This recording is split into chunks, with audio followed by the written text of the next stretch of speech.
ವಯನಾಡ್ನ ಚೂರಲ್ಮಲಾದಲ್ಲಿ 4ನೇ ದಿನದ ಆಪರೇಷನ್ ಇದೀಗ ಆರಂಭ ಆಗ್ತಾ ಇರುವಂತದ್ದು. ನಿನ್ನೆ ಕಳೆದ 2 ದಿನಗಳಿಂದ ಚೂರಲ್ಮಲ ಮತ್ತು ಮುಂಡಕೈಗೆ ಸಂಪರ್ಕ ಕಲ್ಪಿಸುವಂತಹ ಒಂದು ಸೇತುವೆಯನ್ನ ಸೇನೆ MEG ಮದ್ರಾಸ್ ಇಂಜಿನಿಯರಿಂಗ್ ಗ್ರೂಪ್ ಇಂದ ನಿರ್ಮಾಣ ಆಗಿತ್ತು. ದೃಶ್ಯಗಳಲ್ಲೂ ಕೂಡ ನಾವು ನೋಡ್ತಾ ಹೋಗಬಹುದು. ಈ ಬ್ರಿಡ್ಜ್ ಏನಿದೆ, ಈ ಬ್ರಿಡ್ಜ್ ಇದೀಗ ಇಲ್ಲೊಂದು ಮೊದಲೊಂದು ಬ್ರಿಡ್ಜ್ ಇತ್ತು, ಇಲ್ಲಿನ ಪ್ರವಾಹಕ್ಕೆ ಅದು ಕೊಚ್ಚಿ ಹೋಗಿತ್ತು. ಹೀಗಾಗಿ 2 ಗ್ರಾಮಗಳಿಗೆ ಸಂಪರ್ಕ ಮಾಡುವಂತಹ ಒಂದು ಬ್ರಿಡ್ಜ್ ಅನ್ನು ನಿರ್ಮಾಣ ಮಾಡುವಂತಹ ಅನಿವಾರ್ಯತೆ ಇತ್ತು. ಇದೀಗ ಕಳೆದ 2 ದಿನಗಳಿಂದ ಅಂತಂದ್ರೆ 48 ತಾಸುಗಳಿಂದ ಇಲ್ಲಿ ಕಾರ್ಯಾಚರಣೆಯನ್ನ ಮಾಡಿ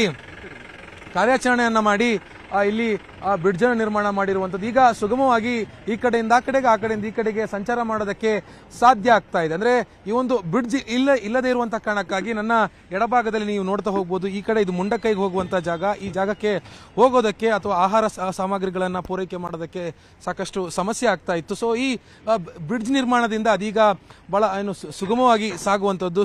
ರಕ್ಷಣಾ ಸಿಬ್ಬಂದಿಗಳು ಮತ್ತೆ ಸ್ವಯಂ ಸೇವಕರು ಕೂಡ ಆರಾಮಾಗಿ ದಾಟ್ಕೊಂಡು ಈಗ ಮುಂಡಕೈಗೆ ಹೋಗೋದಕ್ಕೆ ಸಾಧ್ಯ ಆಗ್ತಾ ಇದೆ. ಇಂದು 4ನೇ ದಿನದ ಕಾರ್ಯಾಚರಣೆ ಶುರುವಾಗ್ತಾ ಇದೆ.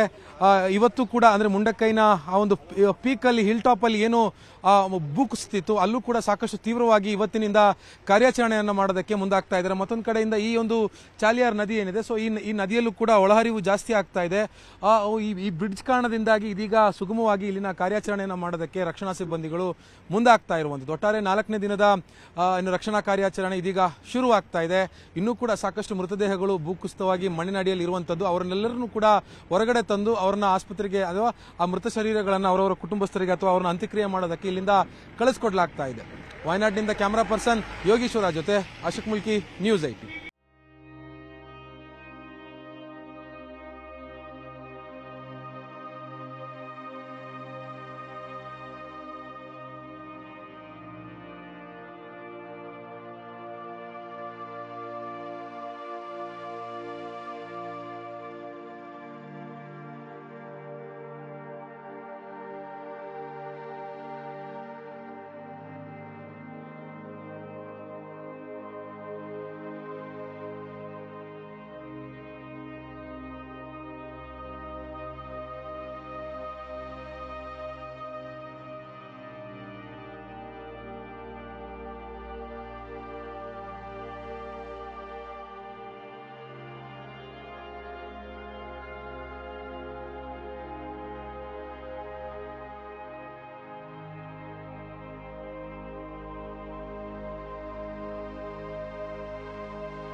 ಕನ್ನಡಿಗರ ಮೆಚ್ಚಿನ ನಿಮ್ಮ ನ್ಯೂಸ್ 18 ಕನ್ನಡ ಈಗ ವಾಟ್ಸ್ಆಪ್ನಲ್ಲಿಯೂ ಲಭ್ಯ. ಕರ್ನಾಟಕ ಮತ್ತು ದೇಶ ವಿದೇಶದ 360 ಡಿಗ್ರಿ ಸುದ್ದಿ ವಿವರವನ್ನ ನೀವು ನಿಮ್ಮ ಕೈ ಬೆರಳುಗಳಲ್ಲಿಯೇ ಪಡೆಯೋದಿಕ್ಕೆ ಈ QR ಕೋಡ್ ಅನ್ನು ಸ್ಕ್ಯಾನ್ ಮಾಡಿ. ನಮ್ಮ ಚಾನೆಲ್ ಅನ್ನು ಫಾಲೋ ಮಾಡಿ, ನೋಟಿಫಿಕೇಶನ್ ಆನ್ ಮಾಡಿ.